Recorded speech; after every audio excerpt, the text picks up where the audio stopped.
Quick, you go! Bjorn and I will hold them off!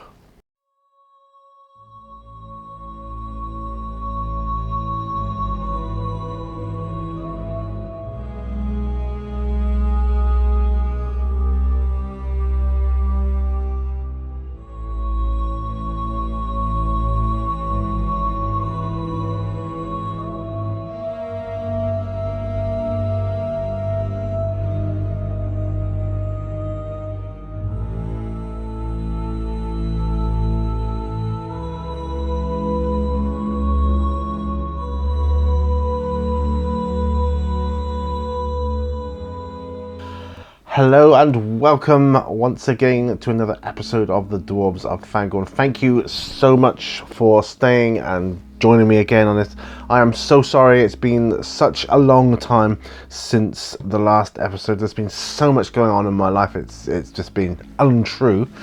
But I have just about enough time to squeeze one in here, so we'll get one in. I say squeeze one in like it doesn't take long, it takes a long time to do these, but that's okay. Just checking my microphone here. Yep. All is good. Anyway, when we left the last episode, we left Bucky and Bungo at the foot of Weathertop. They were about to ascend, and this is where we pick it up. The wind is howling. They are trudging onwards. They've let Bill the pony go. He's gone.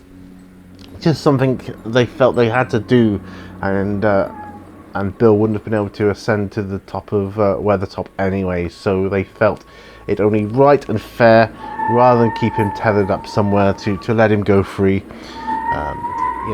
He probably, well, at least they hope, he's making his way back to Bree at least, or somewhere friendly anyway.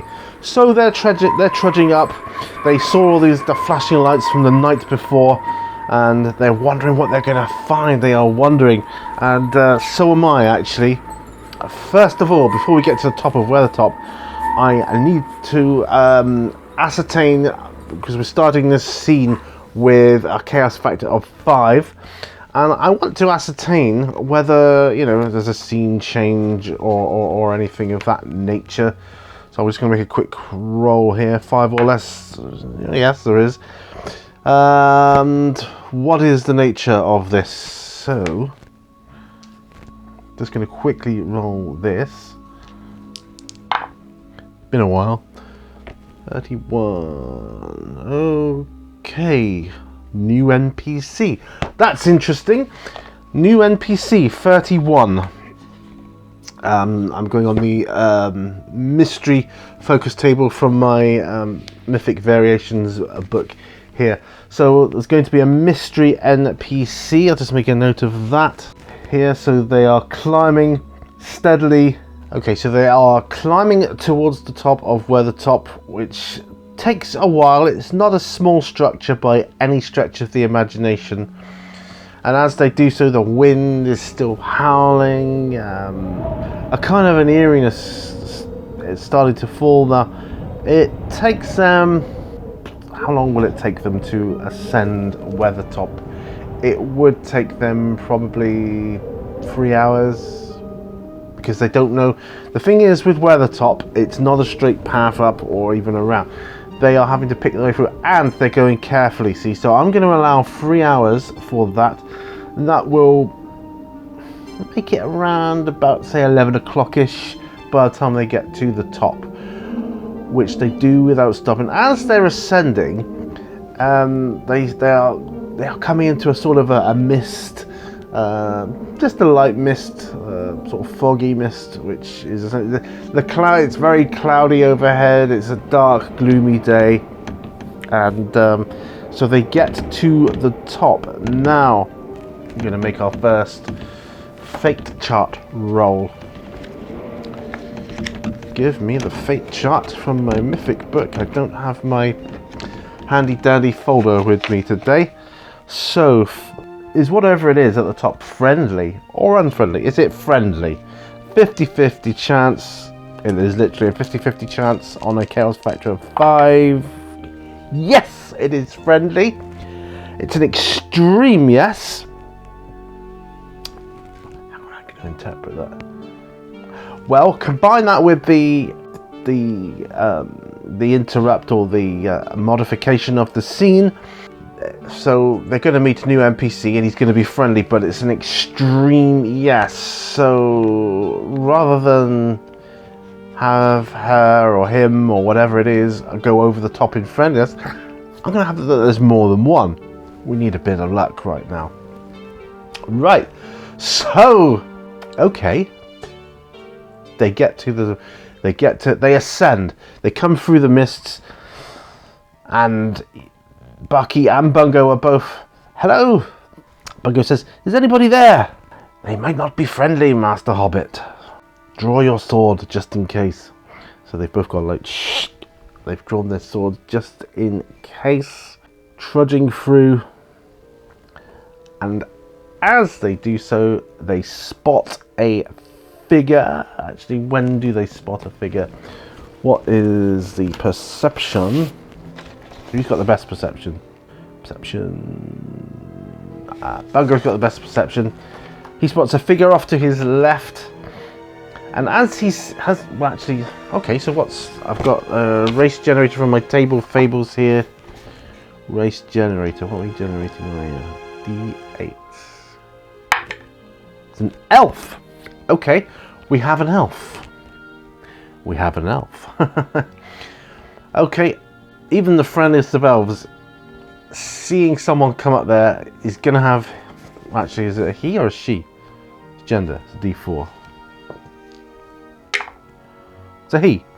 Okay, as they come through the mist part, and they come through, they spot an elven bowman with his bow taut, his arrow pointing towards them. Stop! Who are you? Bungo and Bucky immediately stop. Bucky says, let me do the talking. We come in peace. Look, I'm sheathing my sword. We come in peace. We saw the lights from atop Weathertop for a couple days back hence. We came to investigate. We are on a quest to find our friends, or at least my companion's friends. He is missing his friends, and they were in search of their friends. In short, the dwarves. Oh, this is going to be... Yes. Will this be a perfect time for this? Absolutely. As he says that, someone else steps through the ruins of Weathertop. I'm sorry, that's the best kind of version of a Weathertop I could come up with at short notice. I don't have a Weathertop terrain, anything like that.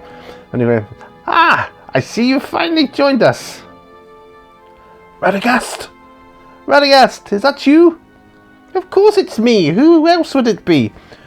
Where were you, Radagast? You weren't you weren't at Bree.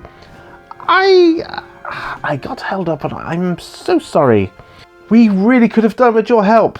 Yes, but I had to deal with certain matters. And as he's walking towards him, Bungo notices that both Radagast and this elf, who at the moment is nameless, they're covered in cuts and bruises, and they look like they've been in a bit of a battle. Were you fighting an adversary?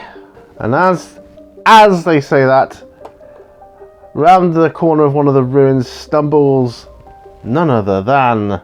Well, they hear a voice first. Adversary! Of course it was an adversary! Bucky looks at him.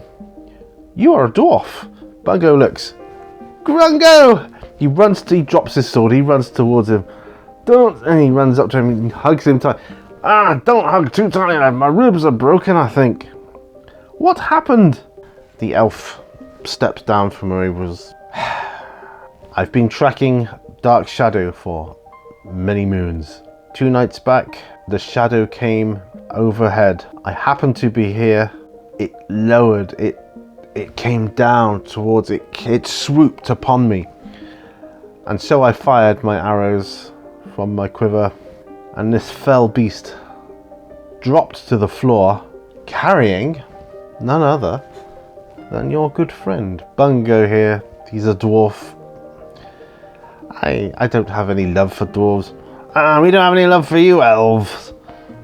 But nevertheless, he was in need of help. What was it? And at that, Radagast says, it was! And I've been through my Book of Fell Beasts and Wondrous Magic for Lord of the Rings. It was a Hellhawk. I know what you're thinking. How on earth did you defeat a Hellhawk?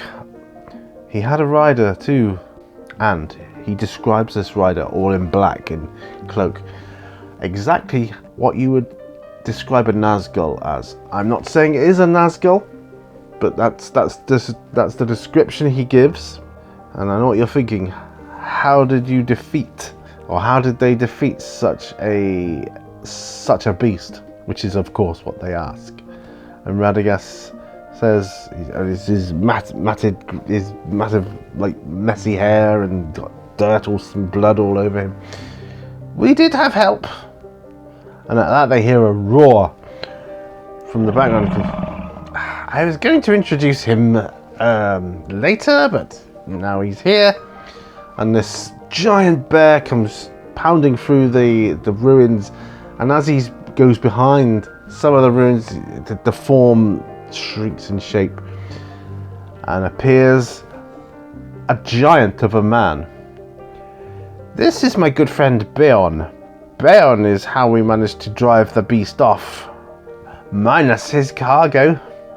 And I thank you for that, lad. You are most welcome. I don't know how we did it. It was blind luck.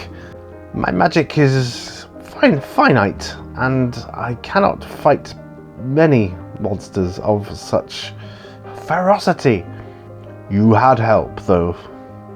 Indeed I did. As he looks up at Beorn. Indeed I did. Beorn starts sniffing the air.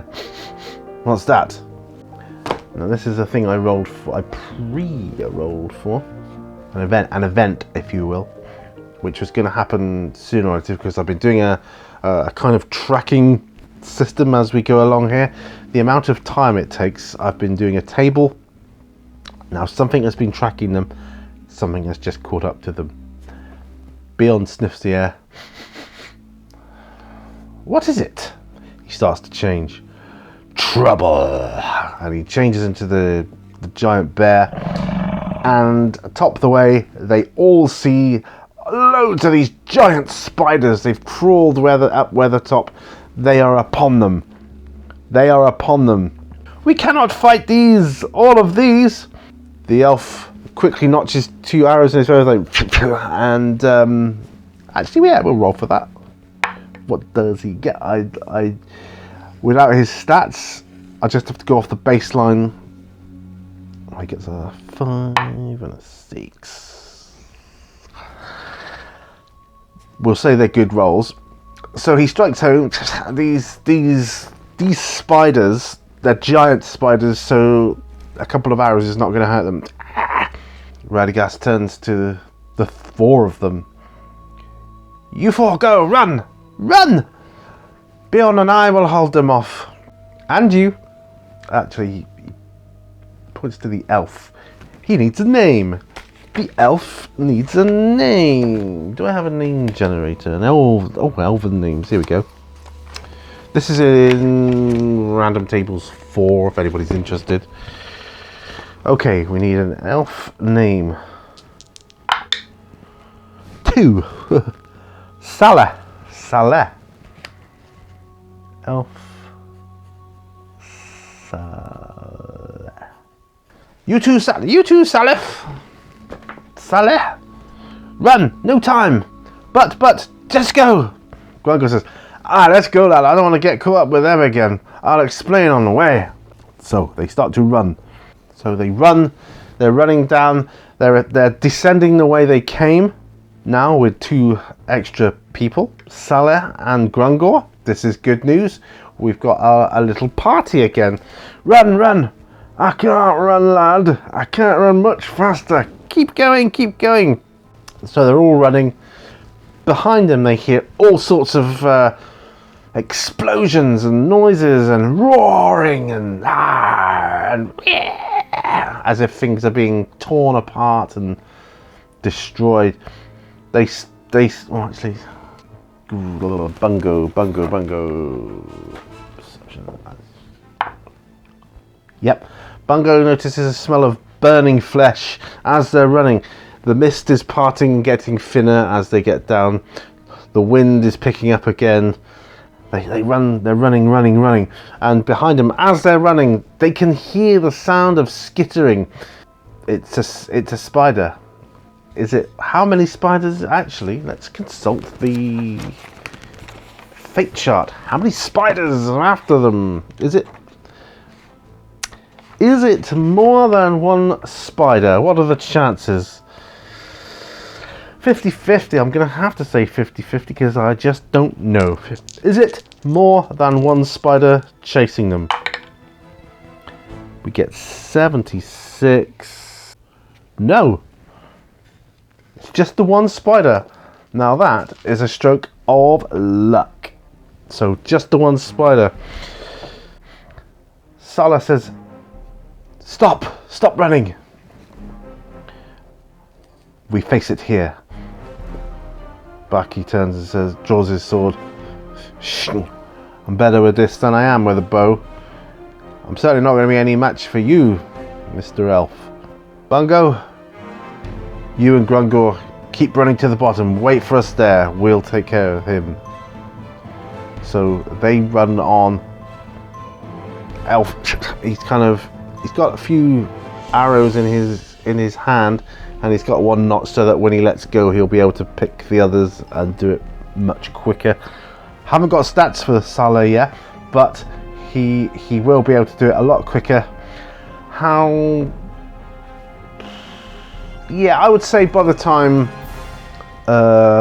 Bungo and Grungor are out of sight, out of harm's way, the spider will be there before them. Now. The spider is there, so we're going into combat. Initiative then. Spider. Salah. And Bucky. Bucky goes last. So spider. Bucky. Now what was the attack on the spiders? Right. We use stats for Shelob Spawn. That's like lesser spiders than the Shelob. That makes it great. Okay. Attacks. Defensive 11. Movement rate 24. It's got kind of cool armor. It's got fangs. 1d6 plus 3. Okay. Well, the elf goes first. Now, I'm going to have the elf as an above average archer, so I don't have normal stats to him, but I can ascertain from Bucky's stats if he was doing it, how he would go about it. So I'm just going to roll for him and give a +4 because of his elven ability. So right, so he rolls that. So that means Shelob Spawn would need defensive 11. Haha! Right, so 2 arrows. Now arrows.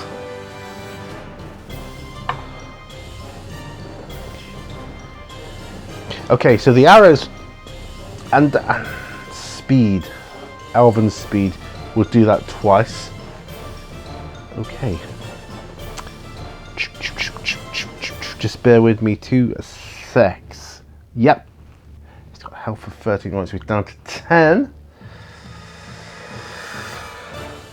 And it is the spider's turn. Okay, Bucky has to roll. Oh yes. Right. Spider snaps at Bucky, Bucky just easily evades, and as he does so, he comes down with his sword against armor. What does he use his armor? Right, so that's another 8. 7. Now it's Bucky's turn. He attacks. Yes! Oh yeah, that's a crit. Straight through the center. Not the center of the eyes, because they got 8 eyes, haven't they? But like kind of the center where, if there is a brain, I guess might be. I'm going to say the spider's wreathing around. Now we're going to have to make a roll. The elf easily dodges. In fact, as he does so, he just puts the rest of his arrows in, and the spider's and Bucky's got his sword right between. He starts to. What's his strength? What's Bucky's strength? Can he? Sorry, I'm not used to the whereabouts. So he got 10 plus 2. He's got plus 2 to his strength. So he's able to twist his sword around and yank it out. And as he does so, he rips upwards in an upwards motion with both hands, and literally cuts the top of the spider's brain compartment in 2. It's still wreathing around, just twitching. The elf, what does I call him? Salah pulls out his arrows, puts them back in his quiver. Let's go! And they run off. Okay, so they're running down towards the bottom, where Bungo and Grungor are anxiously awaiting. So they catch up to them. Is it dead? It's dead, Master Bungo. Well dead. Now let's get out of here before more come. In fact, Salah nods. Another one is approaching. It's far behind. Let us go. They start running, jogging across the lands. It's a little bit sludgy and wet and mucky, so they don't. Their speed isn't great, but it is enough to outrun their spider follower. So this is good. So they get out. So they run on for. Ooh. Yes, I've got to make. Right. Adjustments for Grungor's condition, Bungo's stature, and their general weariness. They have a weariness. Right, so they can run for, well, they can travel for 4 hours. They travel, so they're not running for 4 hours, but they travel. They might jog for a bit, stop, start, like through the mud, and 4 hours. So on way into the afternoon, the sky is darkening anyway. Do they find any shelter? If there was any shelter to find, they would be finding. But is there any shelter anywhere that they can find? I'm gonna say unlikely. 06. Oh yeah, they find shelter.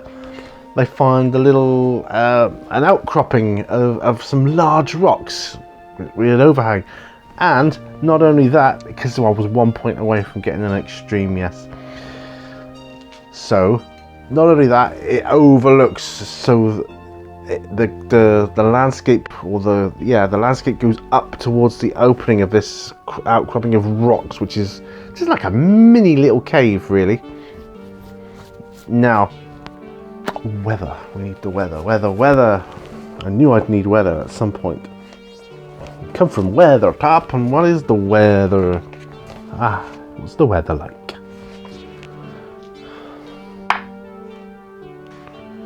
Seven. Concealing. Actually, is it the?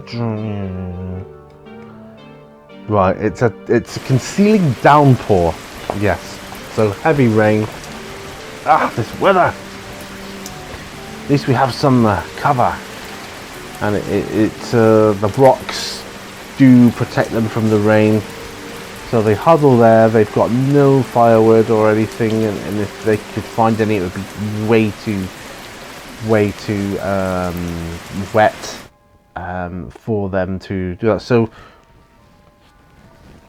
they were a little bit out of control in that one. So escape from where the top. Okay. So what we are going to do is we are going to leave it here because they've escaped the spiders again. But before they do, right, so Chaos Factor goes up to 6. Right. So what they do is they just huddle round with their backs to the rock behind them, and it's Grungo who. No, it is Bucky who turns to the others and says, "Okay, let's hear the story." Right.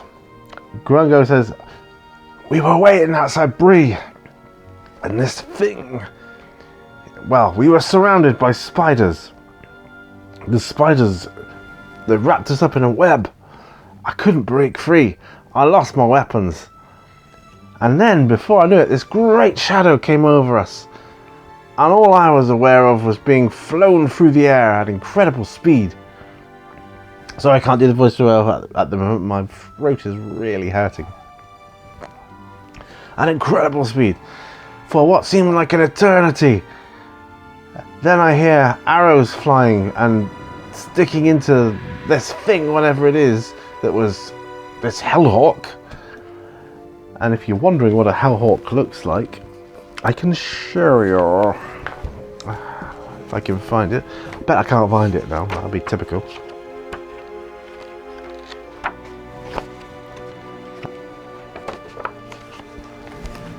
Okay, a hellhawk looks like that. Or something like that. With the rider and everything else.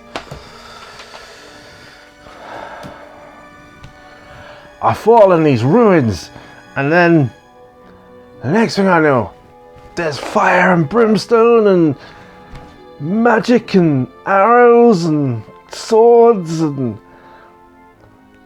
a lot of fighting. I broke my ribs when I fell. After what seemed like, I don't know, hours, this thing flew off. Decided it couldn't take us on any longer.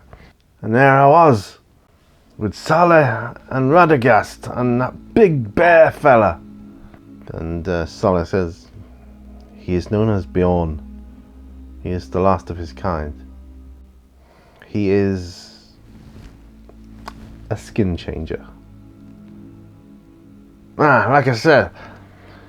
Anyway, here we are now.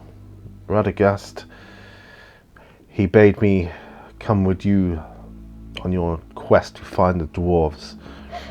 At least we have some idea of what is happening to them. Well, we don't know what is happening to you, but we know what is taking you. Aye, we know what's taking us, but why? Bucky says, I've heard rumours of orcs and goblins on the move towards the east. Perhaps they have something to do with this. And yeah, they're all in agreement. Whatever happens, we must take watch. Now, I suggest we rest here. If we see anything coming, we'll be able to see it from miles away. I think we've long outrun whatever it was, or whatever it was chasing us. Presumably another one of those spiders gave up and went back, perhaps to feed on the remains of the dead. But is that dead Radagast and Bjorn? And Bunga, who's been silent throughout most of this, says, Oh, this is more than I ever bargained for. Much more. And Bucky puts his hand on his shoulder. Fear not, your friends are with you. You've already found one. And he nods to Grungo. Aye, we'll get the others back. We were flying east. And Saleh says, that much is certain at least. The Hellhawk wasn't going in that direction when I shot it down. We'll need to make plans. Bucky says, I agree, but we do need a leader. Who shall lead us? And it will be the one with the highest bearing. At this point in time, I don't know who that is because I haven't rolled stats for Saleh yet. But hopefully we'll pick that up on the next episode. Join me then. If you like this episode, hit the like button. If you dislike it, hit the dislike button. That's fine. It's all feedback, right? And yeah, join me on another episode of the Dwarves of Fangorn. We're getting somewhere now. Anyway, if you want to check out my Patreon account to further support me and see exclusive videos, and in the future there will be further role-playing exclusivity to my patrons, and amongst other things, painting tutorials, you name it. See you on the next one. Bye for now. Bye bye.